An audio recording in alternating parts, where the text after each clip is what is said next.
veces te desesperan cuando estás tratando de ser riguroso. Y entonces dices, vamos a ponernos de acuerdo.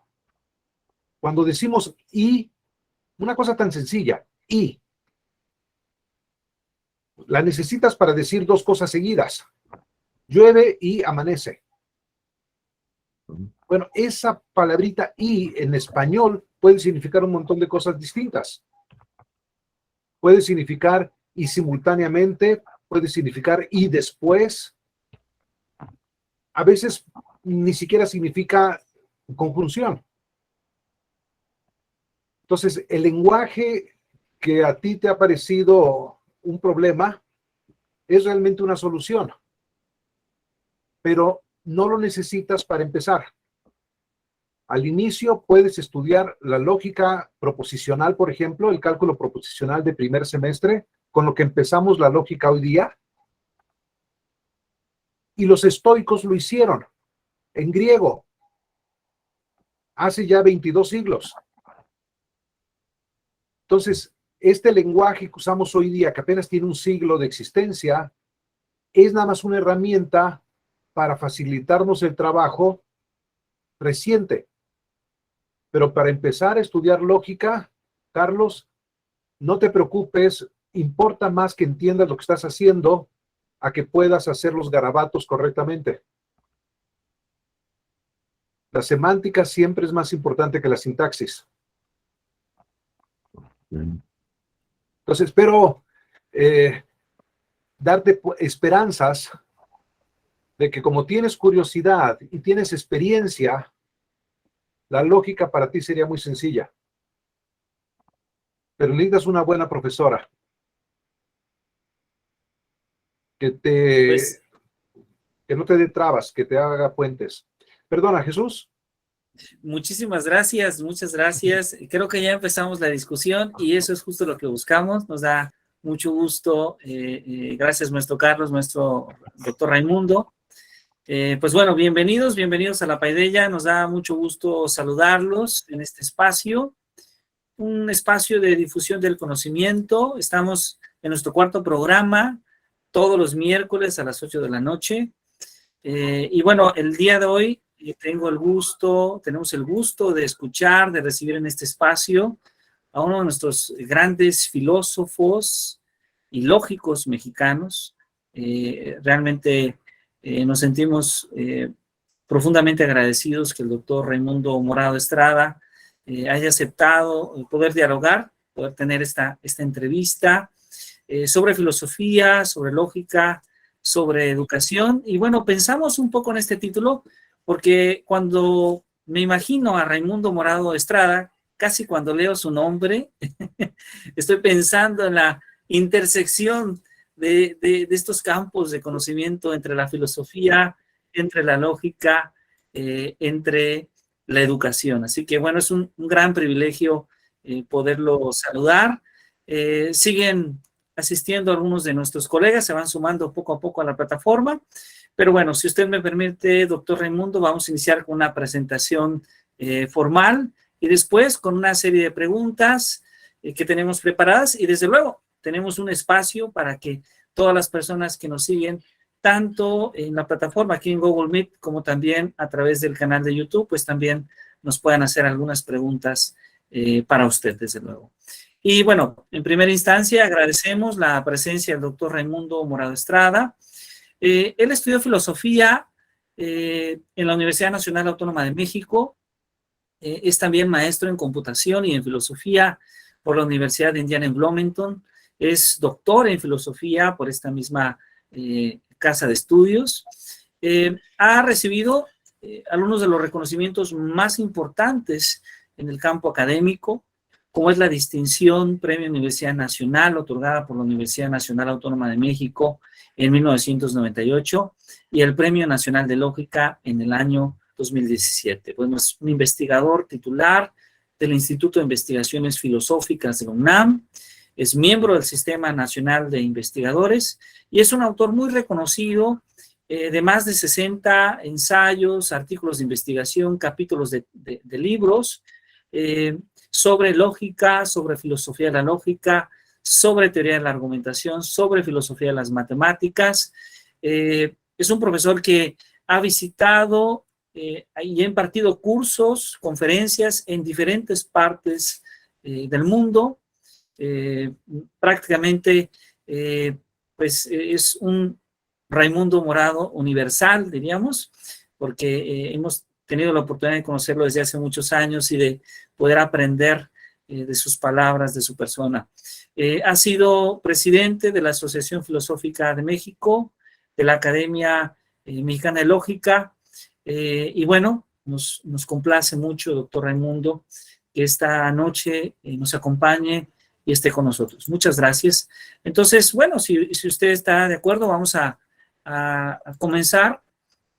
Y nos gustaría un poco que nos platicara un poco de usted. ¿Por qué elegir la carrera de filosofía? ¿En qué momento, cuándo se da cuenta que era el camino en el que usted quería formarse?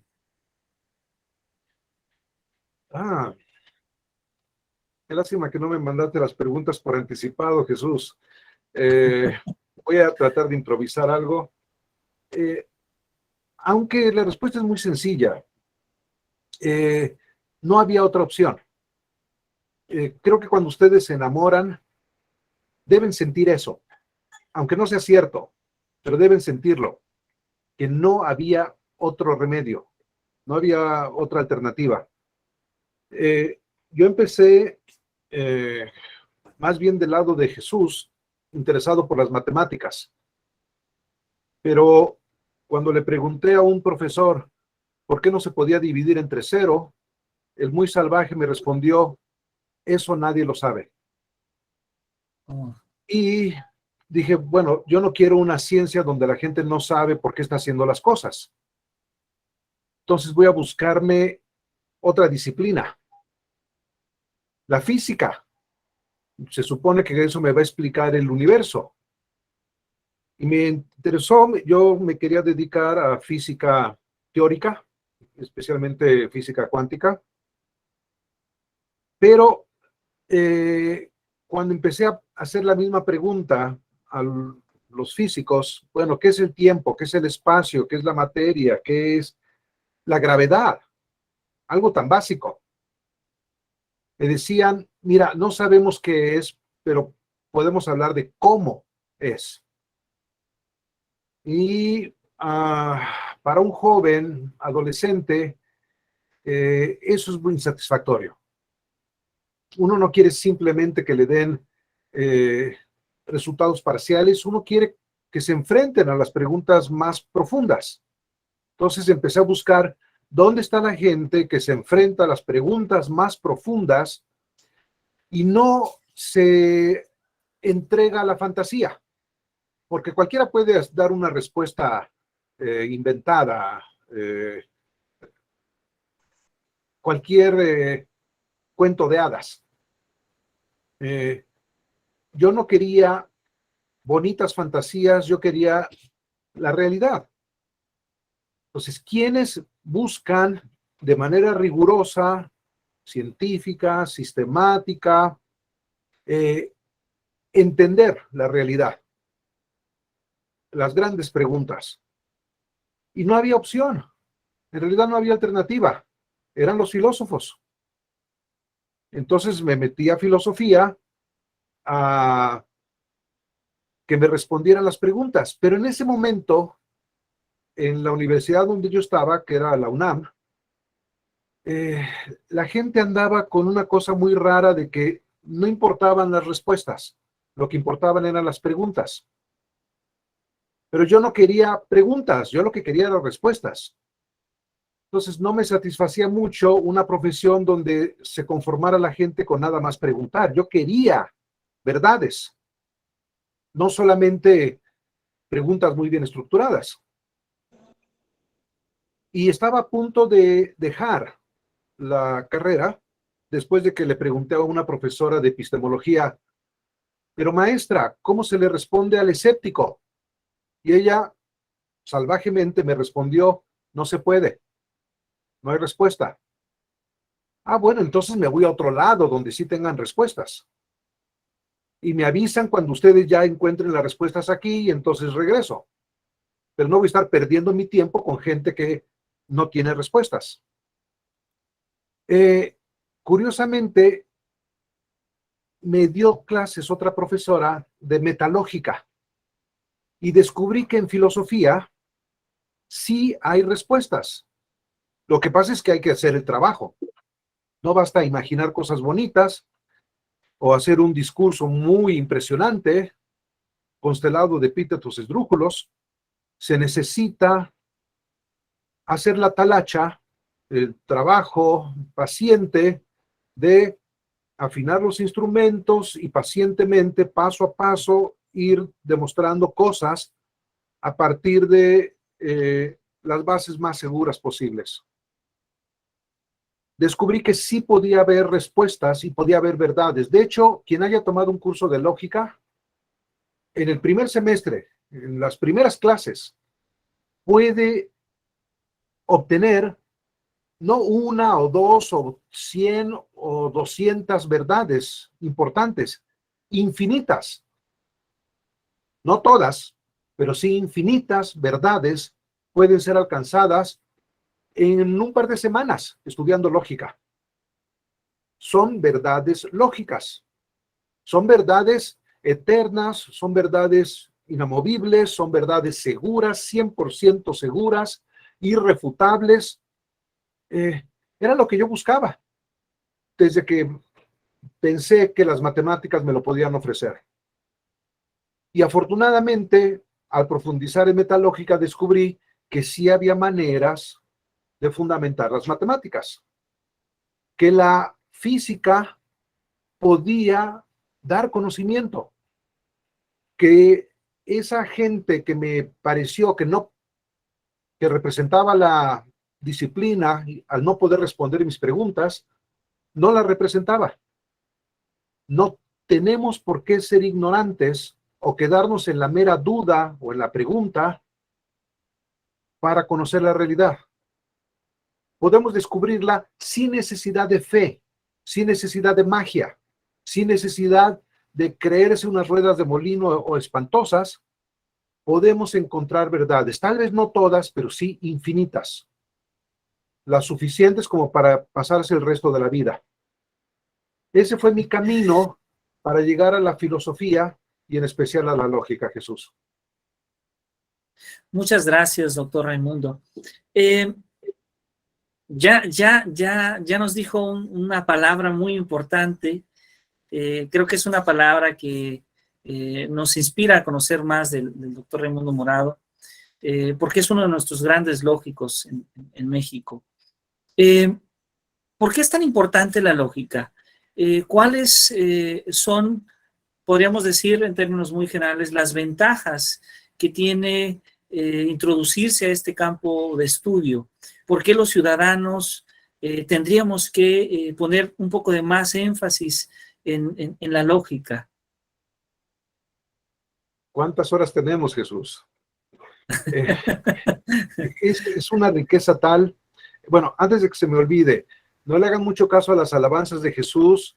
La mitad de lo que dice es simplemente por su buen corazón. Es una persona muy generosa. La lógica nos ayuda a conocernos a nosotros mismos, porque nos da claridad, hace que entendamos más nítidamente lo que queremos decir, lo que estamos pensando, por qué creemos algo, en qué nos basamos, y si lo estamos haciendo bien o no. ¿Qué tal estoy haciendo mi pensamiento? Porque pensamos muchísimo.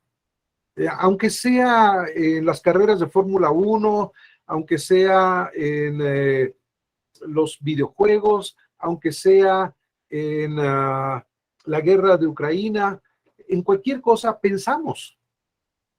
Entonces, si nos interesa pensar de una manera aceptable, la lógica es un instrumento valiosísimo, porque la lógica es el estudio de cuándo estamos haciéndolo bien.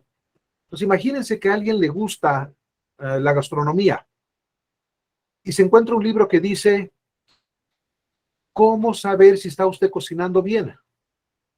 Debería enseguida interesarle comprar ese libro. Entonces, no conozco a nadie que no le interese su propio pensamiento. De hecho, es una de las cosas más bonitas de andar con una pareja, los enamorados. Decía un poeta francés, Valéry, que podíamos pasarnos muchas horas juntos porque hablábamos de nosotros mismos.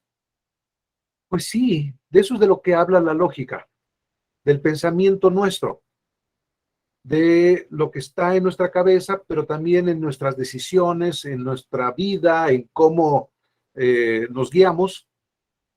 Pero ojo, hay pensamiento también colectivo. Entonces, no nada más es las decisiones que tomo yo como persona, también las decisiones que tomamos como comunidad. Entonces, me ayuda también a estar con otros, colectivamente. Me ayuda a poder vivir con otros.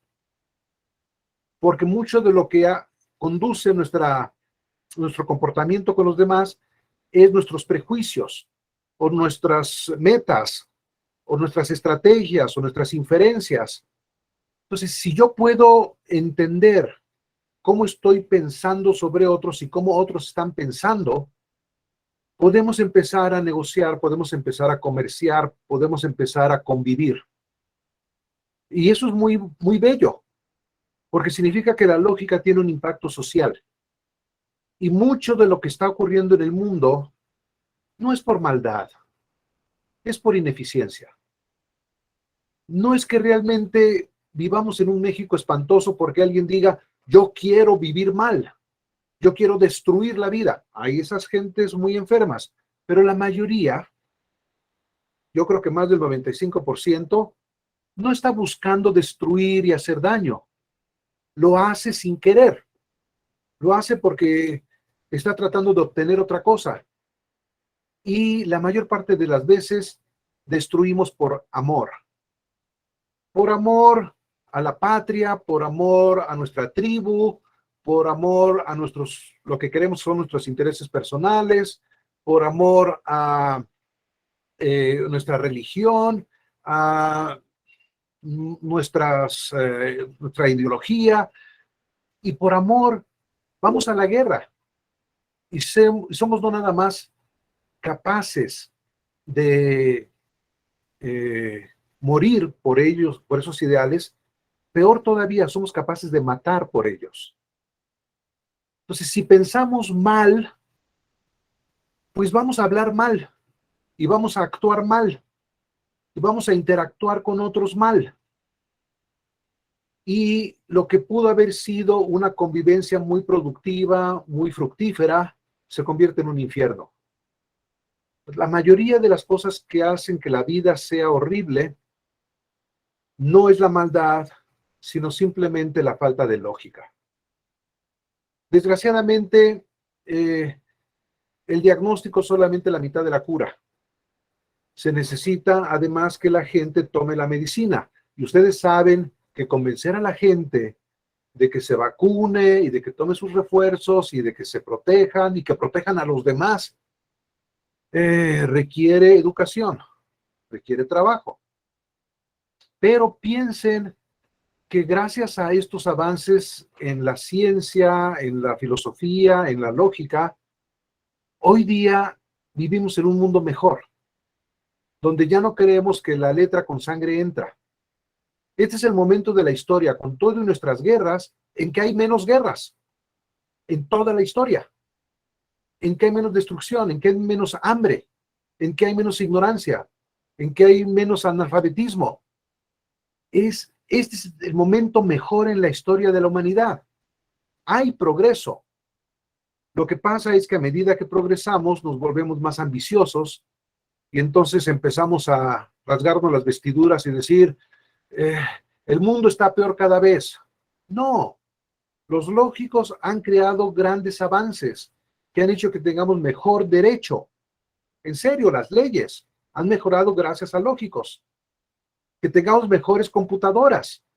El celular que tienen en la mano algunos de ustedes y están checando su correo electrónico mientras yo hablo, es gracias a los lógicos. Turing, googleenlo, el padre de la computación actual, era un lógico que estaba implementando teorías de otro lógico, Church, que estaba basado en otro lógico, Russell, que estaba basado en otro lógico, Frege. Y así nos vamos. Entonces, si no tuviéramos esos avances lógicos, no tendríamos mucho de las telecomunicaciones que tenemos hoy día, de la medicina tan avanzada que tenemos. Galeno escribió un tratado de lógica. Entonces, para cualquier cosa prácticamente en la vida, aunque no lo sepamos, la gente que usa un teléfono no sabe que adentro tiene un circuito lógico, y así se llama, Logical Circuits. Pero los que han estudiado computación bien saben que hay los circuitos lógicos. Y gracias a la labor de los lógicos del siglo XIX, hoy día en el siglo XXI, podemos jugar videojuegos maravillosos gracias a esos circuitos lógicos. Entonces, no hay lógica, no hay videojuegos. Pero la gente a veces no lo sabe. No se da cuenta de que, como decía Nietzsche, los pueblos giran en torno a los grandes payasos. Pero el mundo gira en torno a las grandes ideas que llegan calladas con pasos de paloma. La lógica es esa callada estructura que nos permite una vida mejor y nos promete que tal vez algún día tengamos una sociedad realmente armónica. Muchas gracias, doctor. Dos términos que creo que están muy cercanos a su campo de trabajo y que usted ha venido desarrollando a lo largo de muchos años. La enseñanza de la lógica, la didáctica de la lógica. ¿Y cuál es la influencia que tiene la lógica o el pensamiento lógico en el campo educativo? ¿Cuál es su perspectiva en ese sentido? ¿Cuántas horas tenemos, Jesús? Porque, ¿qué es educar? Educar es tratar de afectar las mentes de otras personas. Y pueden ser nuestros papás, pueden ser nuestros hijos, pueden ser nuestros alumnos, a veces nuestros maestros. Hay que educarlos también. ¿Y cómo puedo yo cambiar la mente de otra gente? Básicamente en 3 ramos. Esto es algo que me lo enseñó hace muchas décadas un profesor de lógica de Veracruz, Ariel Campirán. Podemos tratar de que sepan más cosas. Y eso es muy bueno, que tengan más conocimientos, porque la gente ignorante se hace daño a sí misma y hace daño a los que le rodean.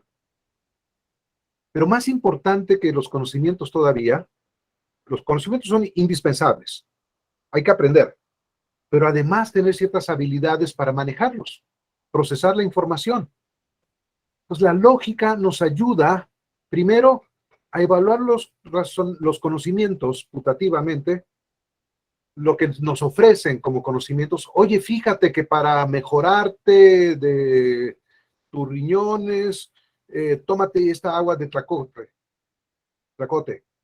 Era un pueblito ahí por Querétaro, si no me falla la memoria. Bueno, ¿es realmente un conocimiento o son fake news? Es de esas cosas que encontramos en la internet que inventan cualquier tontería y la gente se lo cree. No importa lo ridículo que sea, alguien se lo va a creer. Y a los humanos, por muchas razones, eso sería cuestión de otra plática, nos gusta mentir. Tenemos muchas razones para mentir. Entonces, la lógica nos ayuda a distinguir los conocimientos verdaderos de los falsos. De darle una piedra de toque, de checar si me están tratando de engañar, si puedo confiar en esa fuente. Pero, además de los conocimientos, necesito yo habilidades para manejar esos conocimientos, habilidades para tomar decisiones, habilidades para hacer muchas cosas mentalmente. Necesito habilidades mentales. Y aquí la lógica es muy importante porque la lógica desarrolla muchas de esas importantísimas habilidades mentales que queremos en la educación. No importa educación de qué.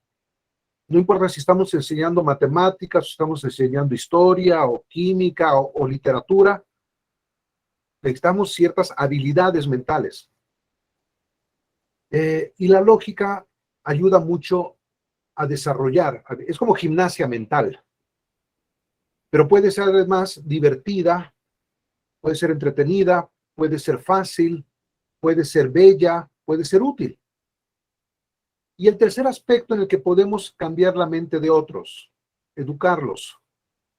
La educación es sobre todo este tercer elemento, que yo creo es el más importante de los tres, más que conocimientos y más que habilidades, actitudes, o sea, nuestras disposiciones.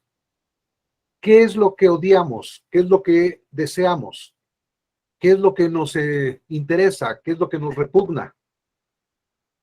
Y la lógica es un buen medio para ir desarrollando buenas actitudes para vivir bien, para vivir felices, para poder convivir con otros.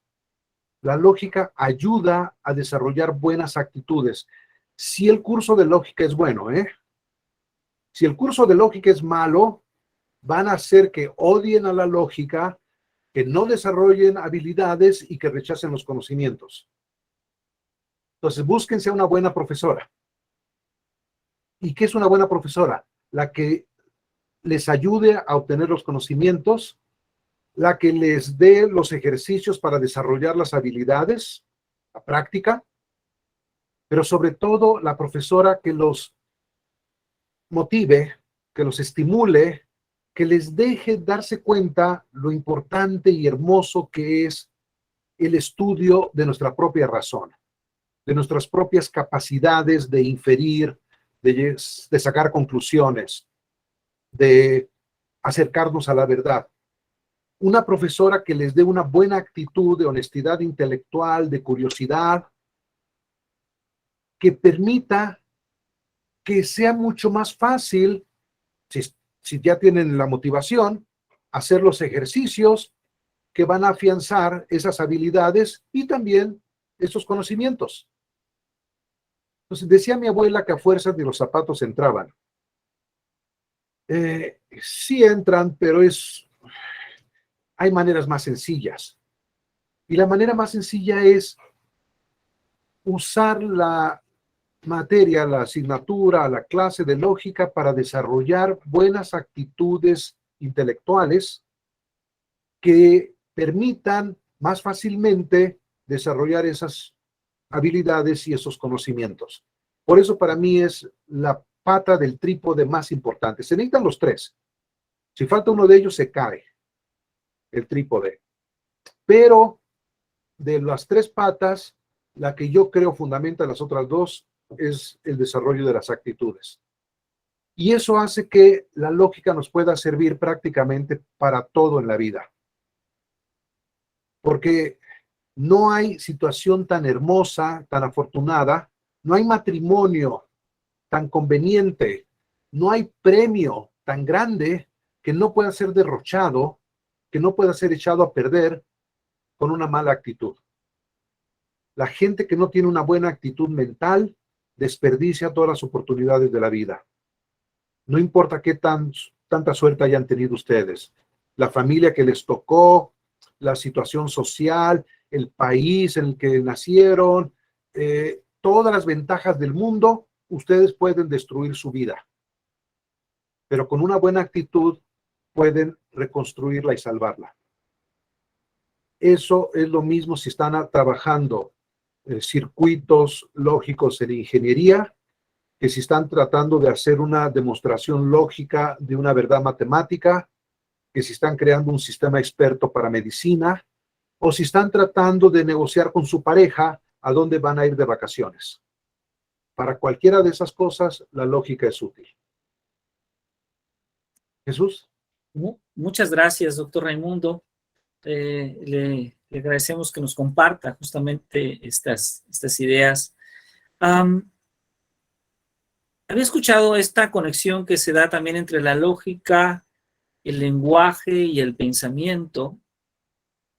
Algunas de las personas que nos acompañan en este momento son docentes, son maestras, maestros o alumnos de educación superior que se dedican a la educación y que muy seguramente están interesados también en el estudio del lenguaje. ¿Qué conexión se da entre el lenguaje, el pensamiento y la lógica?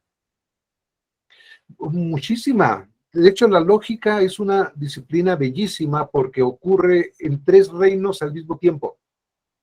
Las leyes lógicas, cuando ustedes las estudian, por ejemplo, no se vale contradecirse. Que las contradicciones no funcionan, ¿dónde? Bueno, en mi pensamiento. Si yo me contradigo a mí mismo cuando estoy pensando mal. Si yo me contradigo cuando estoy hablando, a menos que sea por juego, pues estoy hablando mal. Y la realidad misma es adversa a las contradicciones. No le gusta a la realidad ser y no ser. Entonces, la lógica, cuando les da un principio lógico, en general está dando un principio que es epistemológico, de cómo pensar, de cómo conocer, que es ontológico, de cómo son las cosas, y también lingüístico, de cómo podemos hablar de manera que lo que digamos pueda tener sentido, y no sea nada más una bonita diversión como Alicia en el País de las Maravillas. Entre paréntesis, los lógicos son los que más se divierten con el lenguaje, el pensamiento y la realidad. Si ustedes han leído Alicia en el País de las Maravillas, ese es un libro escrito por un profesor de lógica. Y tiene un montón de chistes de lógica.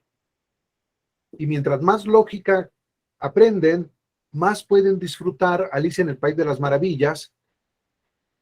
No necesitan saber lógica para disfrutarlo, pero mientras más lógica saben, más disfrutan porque se dan cuenta de todas esas bromas y chistes privados que hacemos entre los lógicos, porque la lógica en gran medida es sentido del humor. Es capacidad de ver alternativas, de darnos cuenta de cómo son las cosas, a veces de lo ridículas que son, y de jugar con el lenguaje, con nuestro pensamiento. Entonces, esos 3 campos de realidad, lenguaje y pensamiento se desarrollan simultáneamente con el desarrollo de la lógica. Y por eso cuando ustedes ven algunos libros y dice el libro de la ciencia de la lógica, no es lógica en el sentido contemporáneo, es ontología, o sea, teoría de la realidad.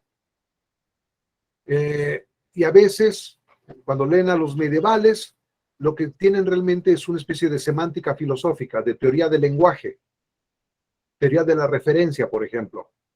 Entonces, es muy común que la lógica sea estudiada por lingüistas, por físicos, por psicólogos, porque está manejándose en todos esos niveles, Jesús.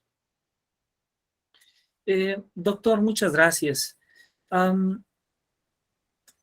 Regresando un poco a su campo de trabajo, a su campo de investigación, sabemos que es autor de una gran variedad de ensayos, de artículos en revistas especializadas. ¿Cuál considera que ha sido o cuáles considera que han sido los trabajos más fundamentales en la obra de Raimundo Morado Estrada? Muy buena pregunta. Curiosamente no son los más citados. Por alguna razón a la gente le gusta mucho un trabajito sobre qué debe saber de lógica una persona educada. Que era simplemente para un seminario de pedagogía. Yo soy investigador, yo no soy profesor. Enseño porque en la universidad me lo exigen, pero mi posición, mi cargo es de investigador. Entonces, mis trabajos más importantes desde ese punto de vista son cosas como metateoremas, cosas técnicas. en especial sobre lógicas no clásicas, porque hay muchas lógicas, igual que hay muchas ramas de la medicina, hay muchas ramas de la física, hay muchas ramas de las matemáticas, son matemáticas en plural, no es lo mismo la topología que la teoría de números. Hay muchas ramas de la lógica, aparte del estándar de la clásica, hay muchas no clásicas, extensiones, otras alternativas. Entonces, mis teorías sobre cómo manejar esa pluralidad de lógicas que trabajé en los 80s, antes de que la mayoría de ustedes naciera, para mí es uno de mis trabajos seminales más importantes, en especial una cosa que publiqué en el anuario de Diano ya, la rivalidad en lógica. Entonces, ese trabajo me gusta que la gente lo lea, si tiene la curiosidad y el tiempo, para darse una idea de por qué hay tantas lógicas cuando en muchos lugares todavía la gente habla como si hubiera una sola.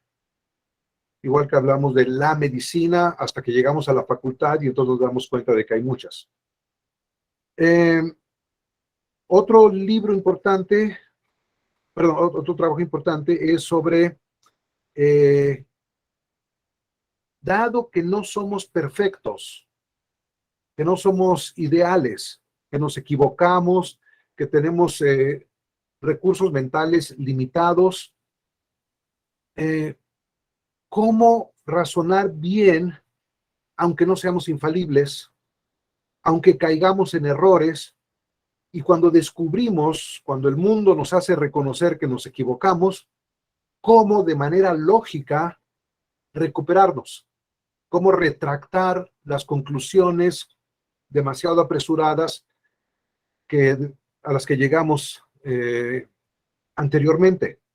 No porque pensáramos mal, sino porque tal vez no teníamos toda la información necesaria y teníamos que tomar una decisión. Entonces, como somos seres humanos, necesitamos una lógica para mortales. Y ese es otro de mis trabajos que a mí me parece importante, sobre todo porque lo escribí a mediados de los 80s, cuando todavía no había mucha conciencia de la posibilidad de este tipo de lógicas. Ahora espero que todo el mundo sepa que son las lógicas no monotónicas, pero en aquel entonces no era tan conocido, y sobre todo la manera como traté de combinarlo con desarrollos en teoría de la computación, en inteligencia artificial, en sistemas expertos. Pues creo que esas fueron contribuciones importantes. Ya más cercano, me ha interesado la teoría de la argumentación y en especial la idea de que para argumentar no necesitamos pelearnos, que puede haber diálogos cooperativos, que puede haber una dialéctica de trabajo en común para poder avanzar. Tengo un trabajo que se publicó en la revista Iberoamericana de Argumentación hace como una década, que todavía me gusta, porque trata de tomar en serio la sugerencia de que podemos razonar juntos, argumentar juntos, sin ataques, sin peleas, sin disputas, pero con posiciones diferentes, con puntos de vista variados, sin necesariamente aceptar todo lo que la otra persona diga o por fe, sino mediante el uso de la razón, poder colaborar. De momento, esos tres trabajos todavía me gustan, lo cual tal vez sea una mala señal. Muchas gracias, doctor. Gracias por compartirnos. De hecho, si usted me permite, aprovecho este espacio para invitar a todas las personas que nos están, que nos acompañan en esta entrevista, que desean hacer una pregunta para usted, un comentario, por favor, les invitamos a que puedan escribirla en el chat. será muy valioso permitirnos leer estas preguntas o comentarios para el doctor Raimundo Morado Estrada. Doctor, voy a permitir regresarme un poco más atrás en este proceso formativo. Sus maestros, ¿qué maestros recuerda? ¿Qué anécdotas nos puede platicar de su formación? Anécdotas que hayan quedado de manera especial para usted en esta etapa formativa cuando estudia su licenciatura, su maestría, su doctorado. Bueno, hubo un maestro que educó prácticamente una generación de estudiantes. Venía de Argentina, su nombre era Raúl Orayen. La única vanidad personal que le conocí fue que prefería que se dijera Orayen, tal vez por las raíces francesas. Raúl tenía un seminario de lógica que era diferente a todos los seminarios de lógica que yo había presenciado hasta entonces, y prácticamente todos los que he presenciado después. En ese seminario no nada más nos daba la técnica lógica, que es divertidísima, no nada más la parte de los acertijos, de los retos o de los cálculos, en lo cual uno se puede pasar toda la noche resolviendo problemas y se divierte mucho, igual que en los videojuegos, tratando de encontrar la manera de llegar a la conclusión que uno busca, el teorema que quiere demostrar, etcétera. Todo eso es divertidísimo. Pero Raúl nos empezaba con un problema de filosofía, un problema sobre la muerte, sobre la imaginación, sobre la ética. Y entonces decía, vamos a hacer un análisis lógico de ese problema tan dramático, tan humano.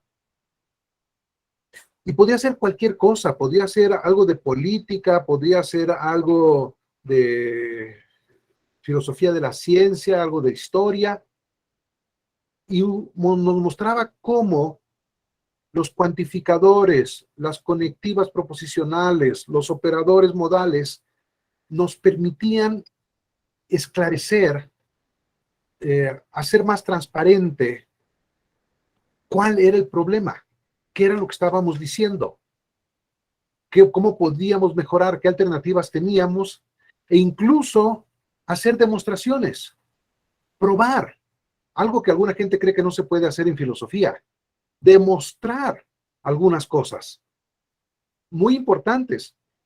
Entonces era lógica aplicada, pues, pero lógica muy rigurosa, muy sistemática, usada. Porque a veces la gente dice, hay una diferencia entre la lógica científica y la lógica cotidiana. Bueno, la lógica científica puede ser parte de lo cotidiano. Podemos realmente hacer un matrimonio entre lo que se aprende en el salón de clases y lo que vivimos fuera de él. No tienen que estar separados los reinos. Eso lo aprendí de Raúl Orayen.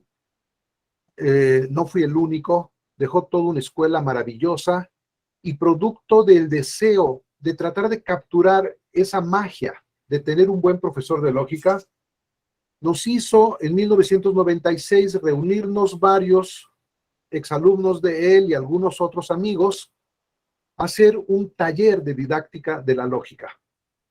Porque como ninguno de nosotros era Raúl, ninguno de nosotros podía tener esa excelencia en la enseñanza, dijimos, no nos podemos enseñar esto porque todavía no lo poseemos, pero entre todos, como un taller, podemos ayudarnos a ir mejorando nuestra pedagogía, nuestras estrategias didácticas, nuestros materiales de clase, todo eso podemos poco a poco irlo mejorando entre todos. Y nació el taller de didáctica de la lógica, que con el tiempo se convirtió en la Academia Mexicana de Lógica. No se convirtió, generó. Hubo tanta masa crítica que alguna gente estuvo interesada en que hubiera una Academia Mexicana de Lógica, que todavía hoy está funcionando Jesús Castañeda fue uno de los presidentes de la Academia Mexicana de Lógica y organizó olimpiadas de lógica, y todavía se están organizando, encuentros internacionales de didáctica de la lógica, que todavía se siguen celebrando, y simposios internacionales de investigación en lógica y argumentación, que todavía tienen lugar. Y si no me equivoco, a finales de noviembre en Guadalajara vamos a tener los siguientes, y ya se está pensando en el próximo año, tal vez con la ayuda de Jesús, tener los siguientes congresos para llevar estos trabajos en común de tallereo de didáctica, de investigación, de teoría de la argumentación, todo eso junto, para que siga fructificando. Entonces, esa semilla, esa experiencia con Raúl Orayen me marcó para el resto de la vida, como debe ser toda buena clase.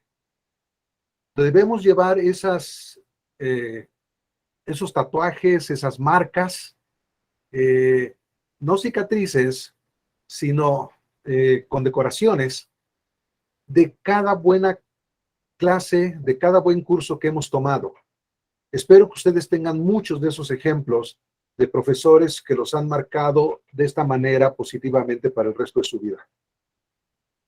Muchas gracias, doctor Raimundo Morado. Realmente ha sido, como siempre, un gran placer escucharlo. Y bueno, esperamos vernos en la ciudad de Guadalajara y, desde luego, participar en el próximo Encuentro Internacional de Didáctica de la Lógica, el Simposio Internacional de Investigación en Lógica y Argumentación, en esta región del norte del estado de Hidalgo, sur de Tamaulipas, sur de San Luis Potosí, norte de Veracruz. Creo que será muy, muy, muy interesante. Bueno, nos queda poco tiempo, entonces, si usted me permite, voy a dar lectura a algunos comentarios y preguntas del público. Aprovecho este espacio para hacer invitación a quienes nos acompañan. Si alguien tiene alguna pregunta o comentario, puede hacerlo.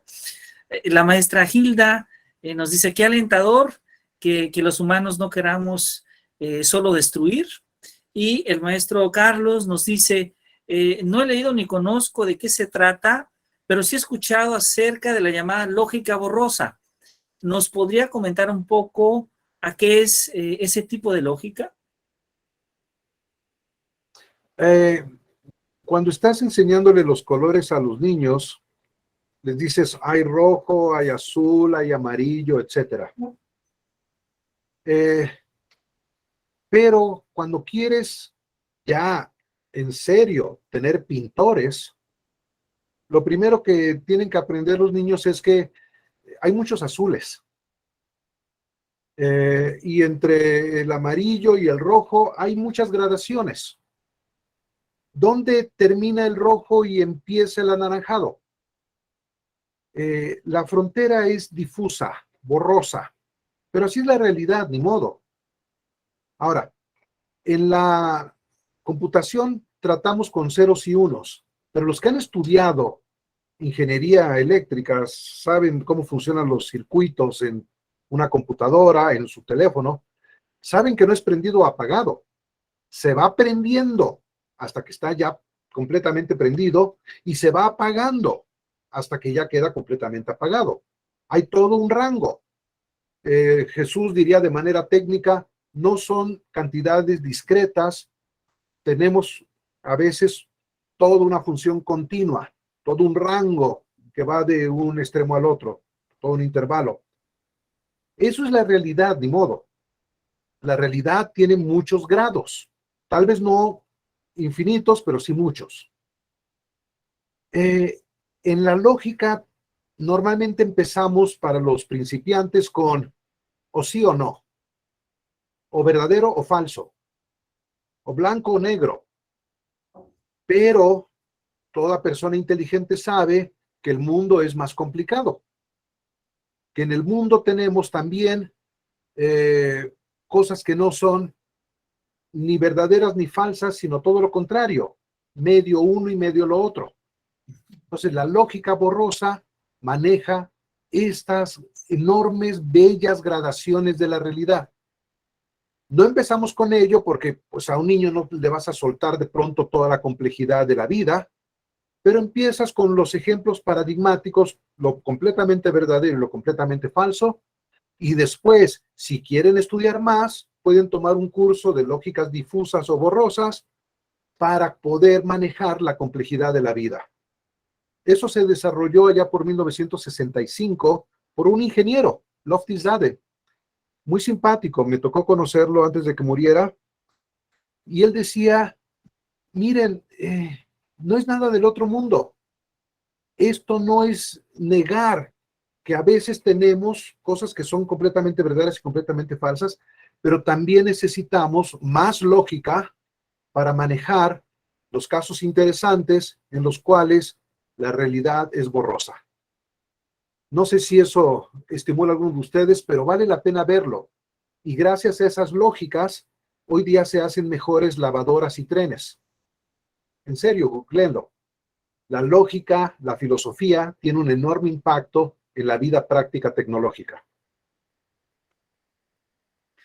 Muchas gracias, doctor Raimundo. Bueno, dejamos también entonces este espacio para si alguien desea hacer una pregunta directa al doctor Raimundo, algún comentario. Es un buen momento para hacerlo antes de terminar esta transmisión.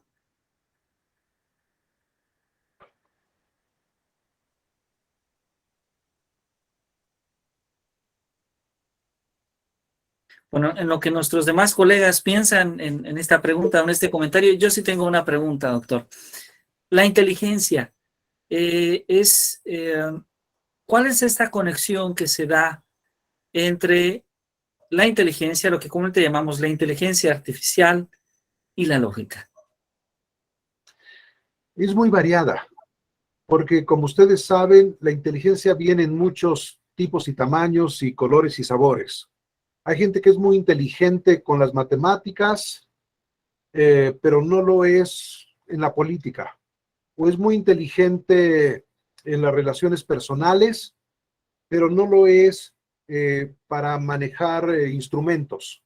Hay muchas formas y tipos de inteligencia. Entonces hay muchas formas y tipos de lógicas que se utilizan en la inteligencia artificial. Por ejemplo, los que trabajan en Lisp, que es el lenguaje más común para inteligencia artificial, esos utilizan el cálculo lambda, que se desarrolló hace como 90 años, no para hacer computadoras, pero resultó que servía para eso. Los que están interesados en manejar robots o en hacer sistemas de diagnóstico para buscar petróleo, o los que están interesados en manejar sistemas de comunicaciones, cuando hay muchas personas tratando de acceder al mismo banco de datos al mismo tiempo. Imagínense que ustedes están tratando de hacer algo con su cuenta de banco y al mismo tiempo su esposo o su patrón está también accediendo al banco de datos. Esperamos que poniéndole dinero. Pero entonces, ¿cuánto dinero tienen? Hay varios agentes al mismo tiempo accediendo a los mismos recursos y tienen que dialogar. Entonces hay lógicas multiagentes epistémicas que se desarrollaron a partir de los años 60. Hay lógicas para poder manejar la vida que transcurre. Hay esta idea vieja, parmenidea, de que lo lógico es inmutable y jamás cambia. Pero la vida cambia. Entonces tenemos lógicas que manejan los cambios en la vida, lógicas dinámicas o lógicas temporales. Todo eso es importantísimo para un sistema artificial inteligente. Tiene que ser capaz de manejar muchas inferencias, algunas de las cuales no son deductivas. Entonces utiliza lógicas no deductivas. Como cuando usa probabilidades o estadística, se necesita para poder llegar a decisiones sensatas, aunque sean no 100% seguras. Entonces, hay muchas lógicas que están cooperando para crear sistemas artificiales más inteligentes. Y me atrevo a decir también algunos naturales que pueden ser más inteligentes con un poquito de ayuda. Muchas gracias, doctor Raimundo Morado. Ha sido un gran placer escucharlo esta noche. Muchas gracias por aceptar, acompañarnos en esta entrevista. El maestro Carlos nos dice maravilloso, muchas gracias. Me deja muchas inquietudes y ganas de empezar a aprender de los colores. Pues bueno, muchísimas gracias. Le agradecemos mucho que haya aceptado y que nos comparta estas ideas y este pensamiento. La maestra Hilda Gutiérrez nos dice, como siempre, un placer escucharle. Pues muchas gracias. Deseamos que tengan todos una muy, muy buena noche. Y bueno, esta ha sido la entrevista al doctor Raimundo Morado Estrada. Les invitamos a que nos acompañen el próximo miércoles en punto a las 8 de la noche. Estará con nosotros el maestro Edgardo Olmedo Sotomayor, que nos va a hablar justamente de esa conexión entre la educación y las matemáticas. Así que, bueno, pues muchas gracias, doctor Raimundo, muchas gracias. Nada más quiero terminar diciendo gracias por su paciencia y no se pierdan oír a Edgardo. Siempre es un placer y es extremadamente motivante. Si quieren saber cómo motivar a sus alumnos, no se pierdan esa plática la próxima semana. Muchas gracias, doctor. Doctor, hay una pregunta, hay una última pregunta. Ha levantado la mano María de la Luz Aguilar. Si usted acepta, María de la Luz, adelante, por favor, si es tan amable.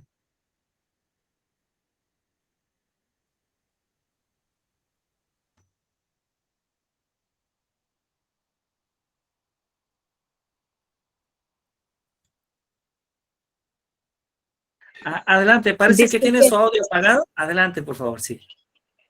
No, disculpe, se me fue la mano para allá, no. Me gustó mucho la charla, muy interesante. Gracias. Gracias a ti.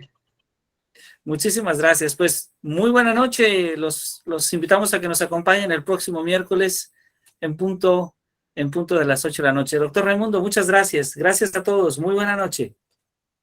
Buenas noches. Buenas noches. Que tengan un buen descanso. Buena noche a todos. Gracias, mucho gusto. Muchas gracias. Buena noche. Buenas noches, maestra Hilda, maestra Azucena. Buenas noches, maestra Rosa. Un placer saludarles. Buenas noches. Maestro Efraín, buenas noches. Maestro Carlos, hasta luego. Buenas noches. Hasta luego.